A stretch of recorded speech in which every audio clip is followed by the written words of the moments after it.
If you don't understand this guy and what he represented, then you don't actually understand politics. Jeffrey Epstein is not a guy who left prison in a body bag so many years ago. And Jeffrey Epstein doesn't even exist in the way that he did in the past. What people don't realize is he morphed into something different, because Jeffrey Epstein now is a symbol of a broken promise that the Trump administration held with everybody. But that's not even the point of this video, because I want to talk about you.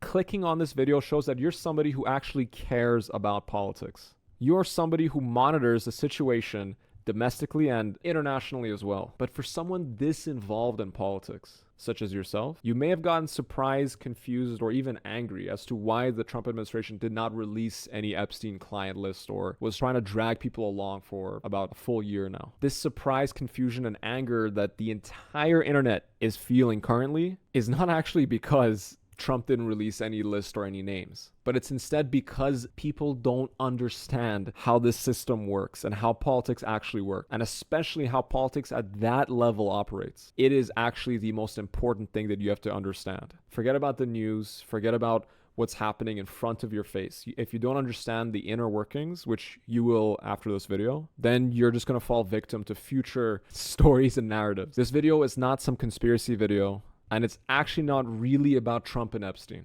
This is actually about the superstructure of how power politics at the upper echelon of power actually operates. I'm talking how billionaires, religious figures, populist candidates all over the world, and many more actually operate. And the first rule of power politics is not going to be found in some textbook. It's actually found in one of the most famous jesters in recent modern times. Like I mentioned, billionaires, religious figures, very powerful, connected political candidates and politicians. All of these people are in one big group, and all of these people are all ideologically inbred. They don't just know each other. They trust each other with their lives and their secrets, which at that very top level is pretty much the same thing. All these people go to the same schools, they sit on the same corporate boards, and they all go to the same temples. In this circle, loyalty is not just emotional, it's enforced. I really want to make sure you understand this. This group of people at the very top isn't some friendship circle where they all meet in the same, beachside property in halfway across the world. This is a cartel where they don't just rely on loyalty,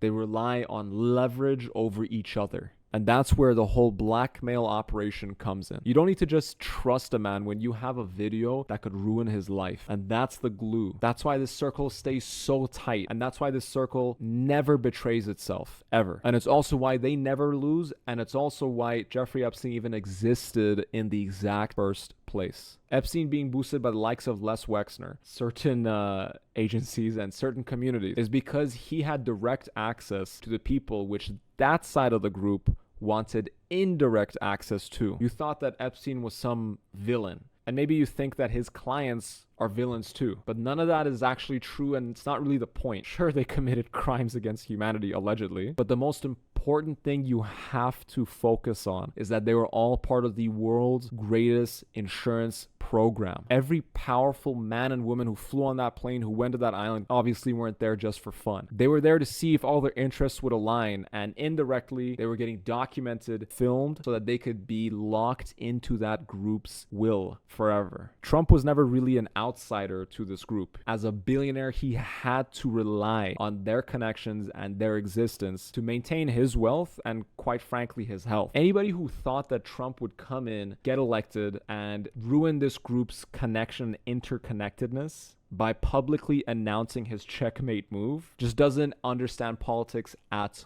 all. Now, I'm not saying Trump is a good guy or a bad guy, because that's not important. And quite frankly, I kind of like Trump still. What is important for you is that Trump himself is a victim of this group, of the interests of this group. Because you need to understand that this system uses popular figures like him to extend their lifeline. This system uses an administration like Trump's to make promises they know they can't keep, so that they're able to hide certain things below the main eye of the masses. And if you think about it, every single administration offers a sacrificial promise. And this sacrificial promise is a type of implicit narrative that the coming administration used to help boost their popularity. So for example, Obama promised hope, Biden promised normalcy, and Trump promised justice, but not a single one of them delivered. And it's not necessarily because they didn't want to.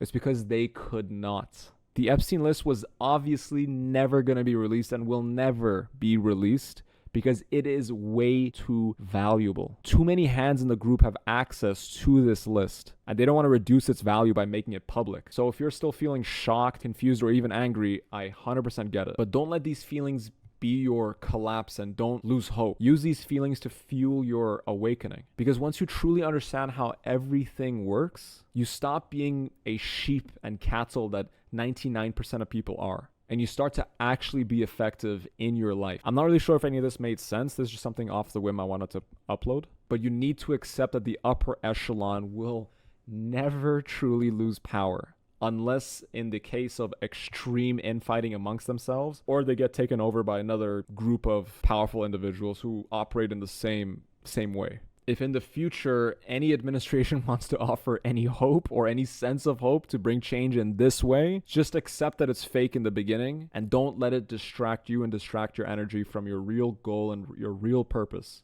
Use this energy to achieve your goals. And use the information I provide about politics and economics to actually create a concrete plan to achieve it.